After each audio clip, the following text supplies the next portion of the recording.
Alright guys. That's a nice little one. Oh, thank you very much. It's unique. Cheers man. What is it? It's an icebreaker. Really? Original icebreaking hull, 1860s. You don't get much ice anymore. No, not the best day for it, is it?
Anniversary of me owning little Bosley.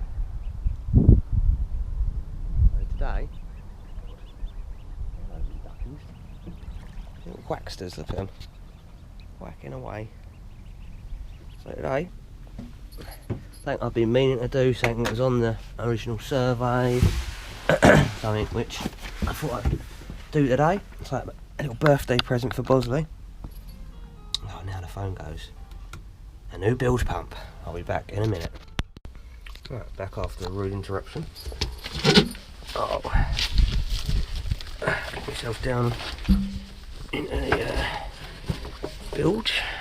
A bit tight down here. Not a lot of light either. Move the feet. Oh, good. Basically, there's my stern gland down there. So there's the old bilge pump. I was just whacking it on the battery and running it sort of live off the battery, so to speak. So on the report, I think it's 2017, the initial survey. I believe it was before it was fully in the water, but it was recommended that a bilge pump should be fitted. Automatic, obviously. So with them little round ones, they don't really fit on the V section of the hull. I've got a V ice-breaking hull to the keel.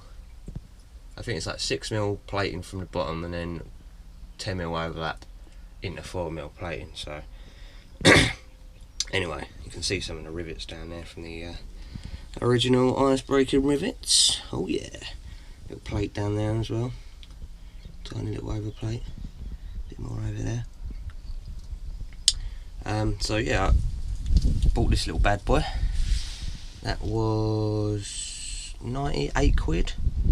It is a shower pump, and I know they're not rated for diesel and stuff like that, but I'm not going to be having any diesel in there. It is a clean bilge.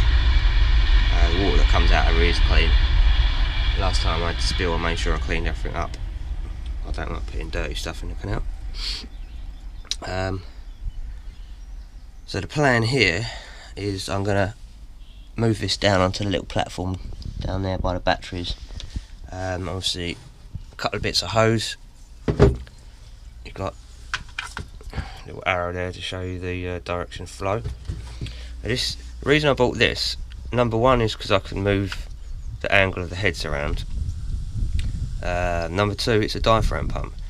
I actually work in the diaphragm pump industry, so I'm aware of the benefits of using a diaphragm pump. And it also says, don't know where it says it now. It's saying, oh look, down here. Pumping not suitable for pumping fuel or other low flash point fluids. Which is fair enough.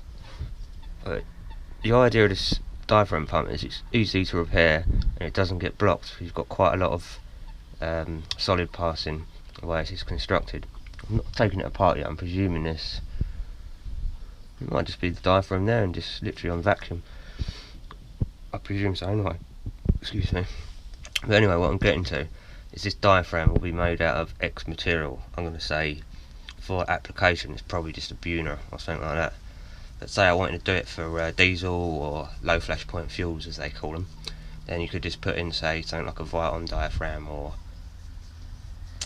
you could get away with PTFE, but the downside with PTFE is it cracks in cold temperatures. So if you leave it on the boat and it gets really cold and then you whack the bilge pump on and the diaphragm splits, then you're a bit buggered. Viton, the downside of that is it's bloody expensive. But if you treat it right, it lasts a decent amount of time and it's spec for the job. But yeah, other than that, it looks pretty good. I've got the inline fuse here that it was supplied with. I've done all these crimping bits myself, done all the wiring myself. It leads off down here to a little float switch, which at the moment I'm not finished mounting, so I've just chucked it down into the bilge at the moment under the where the water point will be. I've got some plans for how I'm going to mount that, but I just need to fine tune it a little bit because the float switch I bought doesn't operate in the manner that I thought it did. I thought it sort of, it looks like a 90-degree thing like that. I can't really show you, but it looks like that. Ignore my thumb, but it looks like that hanging down. And I thought the float switch went up and down the hanging downy bit. This is a really bad video, isn't it? Oh God, what's going on outside? Getting attacked by helicopters. There was actually a red kite flying around here earlier. Don't know where he's gone. I've just been him vanishing over there actually. So what was I saying? Yeah, so the float switch, basically, long and short of it, it operates upside down to the manner that I thought it operated. So I'm just going to have to kind of revise the way I was thinking about completing that task. Is that better? Yeah, it's not too bad, is it? On the other side of the boat. You can see it, you might be able to see it down there. But this is essentially the wetty, bilgy area. You can see, if I can see it on the camera, where that triangle starts coming down, the water forms just at the bottom of that. It's like a lip. So that's the main point. You can see the float switch over there. See what I mean? It's like a 90-degree thing, but that needs to be standing up right. So the float switch sits on the bottom of the angle, and then the water pushes the float switch up the vertical pipe, let's call it. So it's back to front how I thought it operated. But that's fine. We'll get around that. As you can see, there's a bit of water in here, but it's nothing drastic. Take me a few minutes to get rid of that. That's just from the rain as well. So sort that out. And then, yeah, all the electrics I've had to plumb all comes down through here. I've done this properly, guys. No messing about. Oh, in here, up past the inverter, into the back of the fuse box, and onto the board. So I've got my bilge pump switched. There we go. It works, guys. So the bilge pump is ready to go. Just need a little bit of fine tuning on that, and that will be all safe and hunky-dory for the next winter. And I won't have to worry about coming to the boat when it's predicted downpours and floods and all that.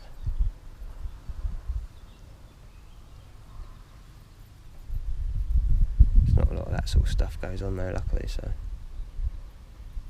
I'm normally around nearby the boat anyway, so it doesn't really matter. But it's just the last thing. I had to go away for work for 3 days a week or two ago, and oh, excuse me, And sod's law, them 4 days, I don't think it stopped raining. And we were obviously working outside in it as well, so that was a very joyful experience. It's never stopped. And the whole time I'm thinking, could really do like an automatic bilge or just something where I can check on it, at least have a little look, like a little camera feed or something would be cool, but that's a whole nother step. Got the technology, I've got the equipment, it's just more the fact of I'd have to be running the Wi-Fi all the time essentially if I wanted to connect to it, so I don't know, maybe put it on a separate battery, something to think about anyway. But luckily, because I've been on the water now, my year anniversary, for quite a while, I'm actually bumping into a few people, and I've got people that are more nearby, and I can say to them, oh, could you just quickly pop down my boat, I'm not going to be back for a few days, just have a quick check for me. And that's the joy of being on the canal, everyone's just so community based, and everyone wants to help each other out and do each other favours.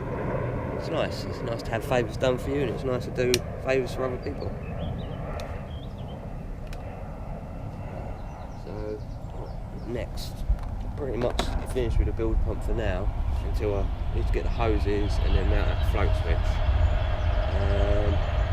That's one task sort of completed today. What else was I going to do?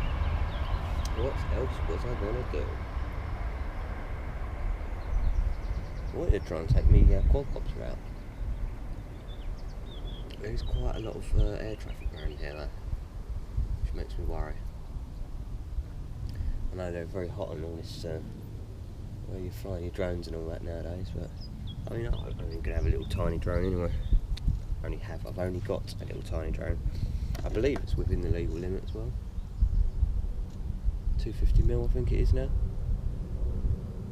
I'll have to measure it, but it's one of the original first small racing drones, so it's not like it's taking a Mickey kind of drone, you know what I mean? I'm not going around filming people, I'm literally just skipping along the ground and flying through little gaps in trees and stuff like that, so not an altitude problem really. I don't think anyone's going to tell me off for it. That'll be sort of the first flight test of it in about 3 years. I had to do a fair amount of repairing to it over the last few weeks. Kind of messed it up myself. I was trying to update the firmware and just ended up bricking it, so everything needed doing from scratch again, which was a bit of a nightmare because everything's out of date on that thing now, which is why it bricked itself. So I had to roll back the firmware to quite an old version, and then it seemed to start working. Little fish there. We'll see. It'd be nice to get some videos down there, flying along the water and stuff. I'll probably get attacked by some of these seagulls. You see that one just drop down right in the distance, munching on the fish. 20 to 12. So I just need to clean out the bilge really, get rid of that little bit of water that we saw in there earlier.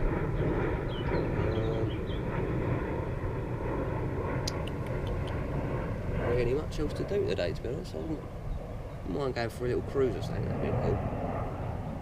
We'll have to see how that goes. Right, well, I'm going to stop the video here because I'm just nattering on the usual sort of pool style. Give the old camera a charge, and hopefully if we get out for a little cruise it'll be nice.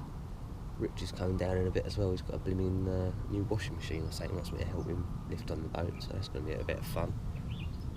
So we'll see how things go, guys. I hope you enjoyed the video. It's a lovely day.